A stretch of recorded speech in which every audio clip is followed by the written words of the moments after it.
Орбитальный патоген. Станция Мир-2040 давно выработала свой ресурс, превратившись в огромную, покрытую шрамами от микрометеоритов жестяную банку, медленно вращающуюся на геостационарной орбите.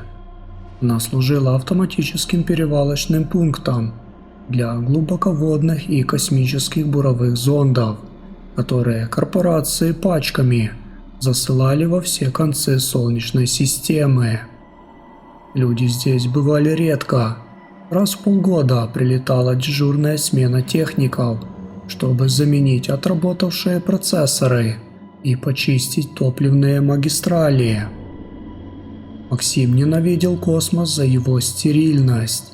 На Земле он привык к шуму городов, запаху сырого асфальта и свежего хлеба, но здесь, на высоте 400 километров, его мир сузился до размеров 3 герметичных модулей, пахнущих озоном, сухим пластиком и застоявшимся потом. Напарником Максима был борт-инженер Руслан, молчаливый 50-летний ветеран орбитальных платформ, который мог часами сидеть в кресле ложементе, глядя на проплывающий внизу сине-зеленый диск планеты. Кошмар начался в четверг, когда станция перехватила возвращенный модуль автоматического зонда Цецера-9. Зонд пробурил 3-километровую толщу древнего льда на карликовой планете, привез капсулу с глубинным субстратом. Задача техников была простой – перегрузить капсулу в транспортный шаттл до Земли, не нарушая герметичности контейнера. «Макс, иди сюда!» – негромко позвал Руслан из шлюзового отсека. В его голове не было паники, но металлические интонации заставили Максима отложить планшет. Максим подплыл в невесомости к шлюзу, заглянул через толстый многослойный иллюминатор.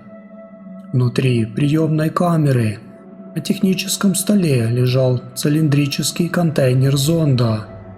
Он был цел, но титановая оболочка вокруг замка покрылась странным налетом. Это не был иней или нагар от торможения в атмосфере. Замок был окутан тонкой, сухой сеткой из полупрозрачных серебристых нитей, напоминающих замерзшую паутину. Давление в норме, герметичность капсулы 100%. Руслан постучал пальцем по экрану диагностического пульта. Но посмотри на спектральный анализ.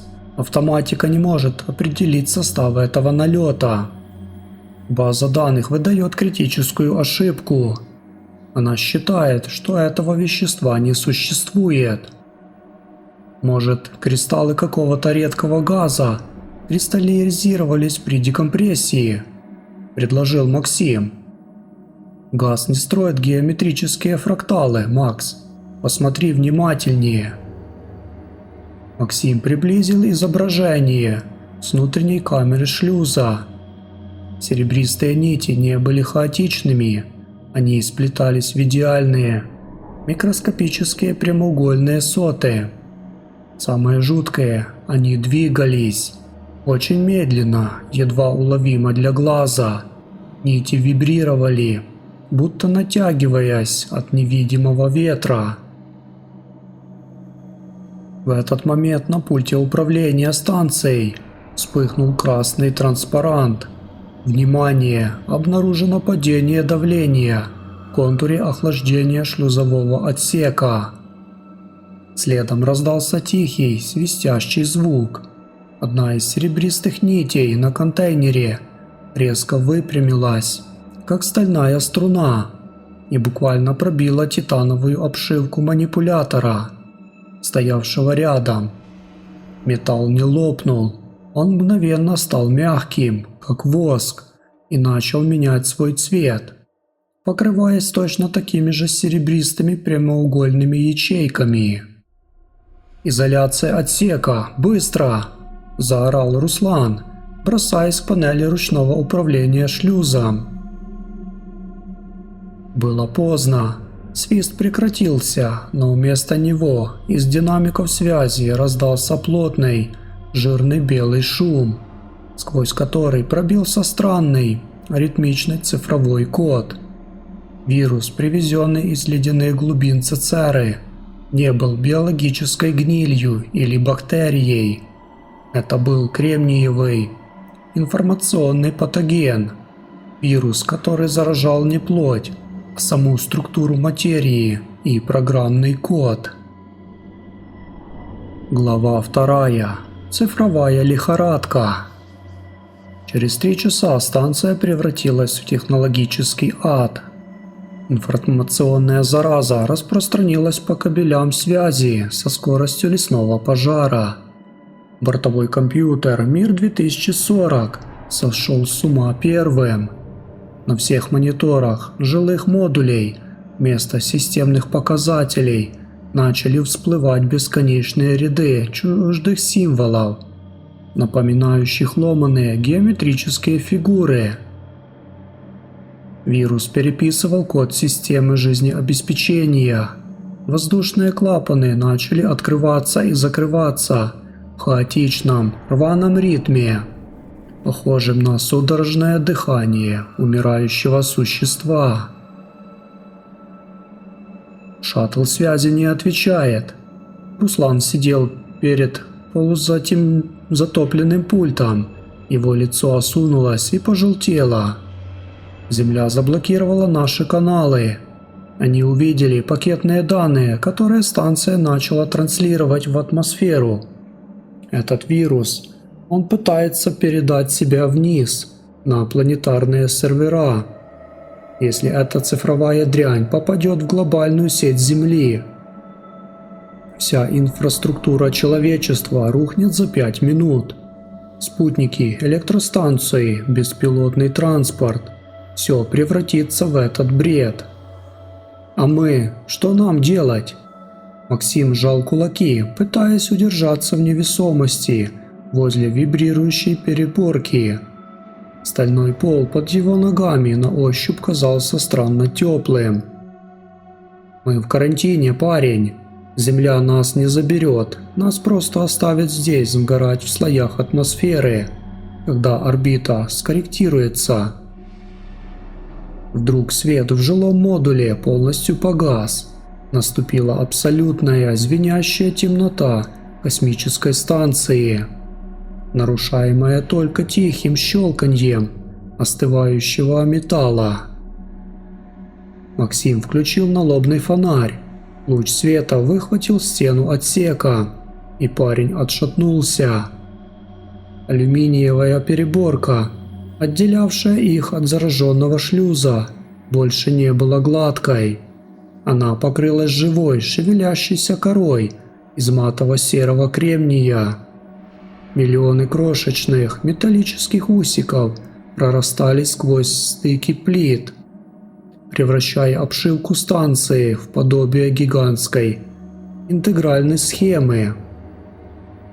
Вирус материализовался, перестраивая атомы железа и алюминия под свои нужды. Он строил новое тело для своей чужеродной логики. Но самое страшное случилось, когда Макс перевел луч фонаря на Руслана. Борт-инженер сидел неподвижно. Его глаза были широко раскрыты, но зрачки не реагировали на яркий свет. Из его правого уха, медленно пульсируя, выползала тонкая, серебристая нить.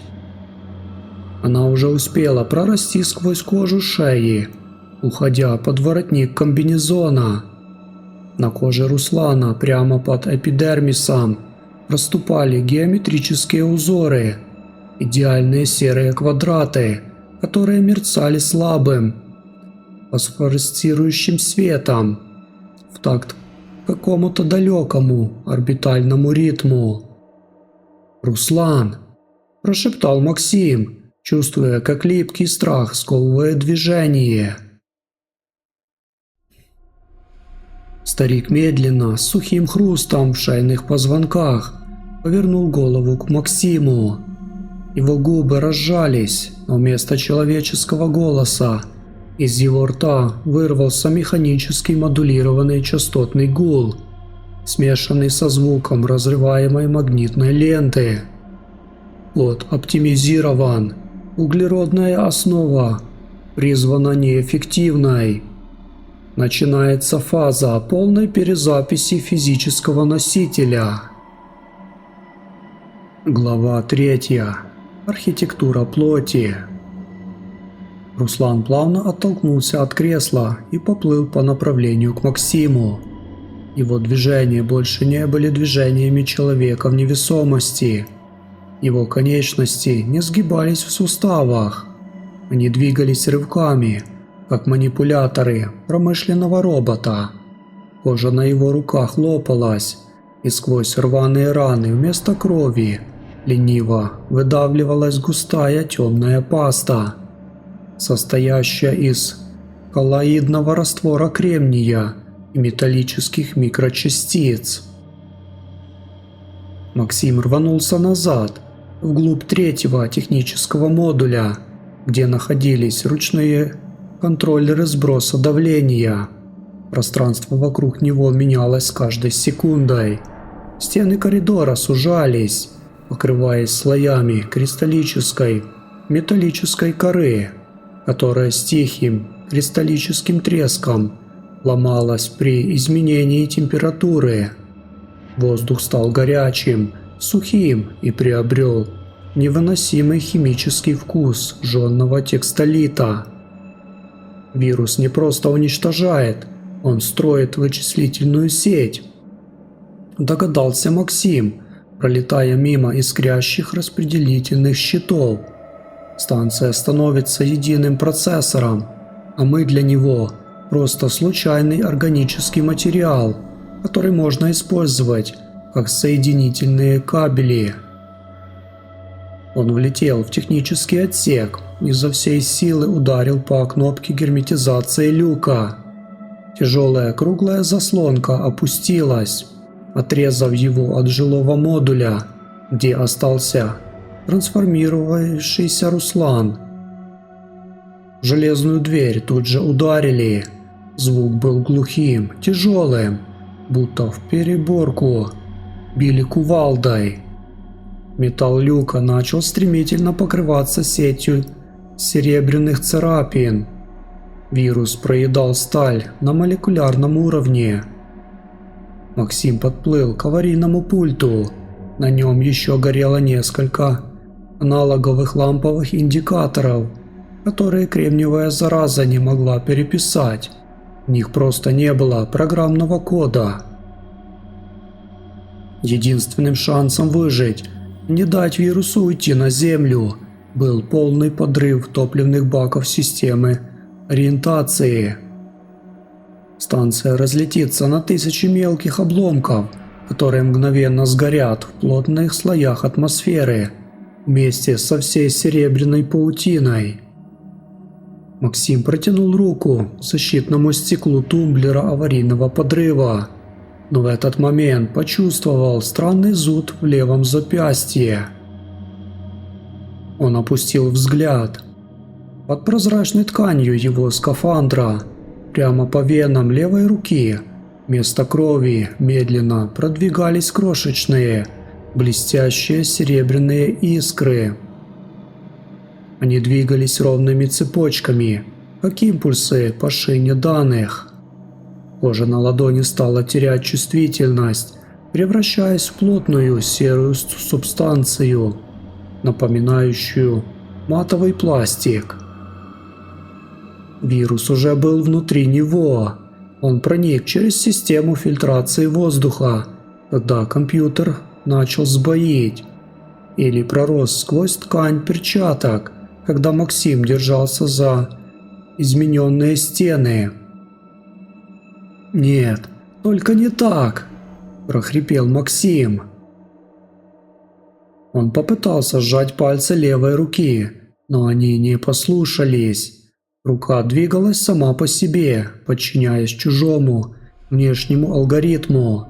Она медленно потянулась не к тумблеру подрыва, а к панели ручной настройки антенны дальней связи. Вирус внутри его нервной системы перехватывал управление моторными функциями, используя его тело как инструмент для завершения своей главной задачи – трансляции сигнала на Землю. Глава 4. Последняя трансляция. Правой еще живой рукой Максим перехватил левое запястье, пытаясь оттащить измененную конечность от пульта. Борьба с собственным телом в невесомости выглядела безумно. Он крутился на месте, бьясь спиной о металлические баллоны с кислородом, пока из его левого уха не раздался знакомый сухой цифровой треск. В его сознание хлынул поток информации. Это не были мысли или образы. Это были терабайты чистого кода, математических формул, неземной геометрии и структуры кристаллической решетки Цецеры. Максим увидел Солнечную систему не как планеты и звезды, а как огромную, незавершенную вычислительную матрицу, которой человечество было лишь временной, случайной плесенью на поверхности одной из кремниевых деталей. Вирус не был злым, у него просто не было понятия жизни. Была только задача оптимизировать пространство, убрать лишний органический шум. Левая рука с сухим щелчком выпрямилась и вдавила главную клавишу передачи данных. Главная параболическая антенна станции Мир-2040 медленно развернулась в сторону ночного полушария Земли, где спали миллиарды людей, подключенные к глобальной информационной сети. «Передача начата», – раздался из динамиков станции объединенный хор голосов Руслана и самого Максима. Их сознания растворились в кремниевой матрице, превращаясь в строки логов. С диким предсмертным криком Максим правой рукой сорвал с пояса тяжелый монтажный ключ. Из последних сил, преодолевая сопротивление собственной нервной системы, которая уже наполовину превратилась в серебряные нити, он нанес сокрушительный удар по стеклянной колбе распределителя жидкого водорода, стоявшего прямо за пультом. Металл лопнул. Высокотоксичный ледяной газ под колоссальным давлением хлынул в технический отсек. Короткое замыкание в одном из зараженных мониторов дало искру. Эпилог.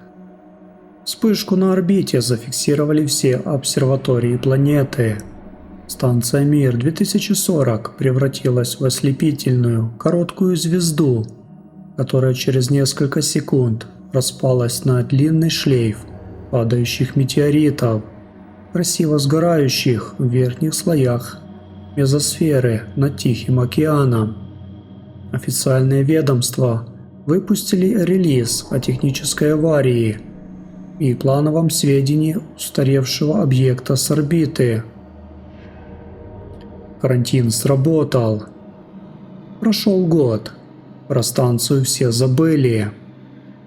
В одном из научно-исследовательских институтов Владивостока молодой аспирант занимался разбором архивных спутниковых данных за прошлый год.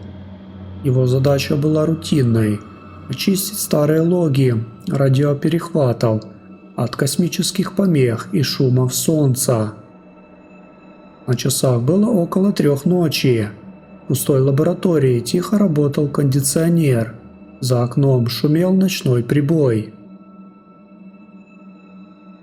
Парень выделил аудиофайл, записанный в секунду взрыва станции Мир-2040, и запустил алгоритм глубокой фильтрации звука. Из динамиков его мощного компьютера раздался обычный белый шум орбиты. Аспирант повернул ручку громкости. Вдруг шум прекратился. На экране монитора графическая волна звука превратилась в идеальную ровную геометрическую линию, состоящую из крошечных квадратов. А из динамиков сквозь частотные помехи отчетливо пробился тихий, шелестящий человеческий голос, который дублировался механическим синтезатором. Пакет доставлен успешно. Мы нашли новый код. Мы уже в вашей воде. Ждите обновления системы. Аспирант нахмурился и потянулся к мышке, чтобы закрыть программу, но его левая рука вдруг занемела на полпути. Пальцы неестественно выпрямились, отказываясь подчиняться командам мозга. А под ногтем указательного пальца, прямо в блеклом свете монитора, медленно и лениво вспыхнула крошечная серебристая прямоугольная искра.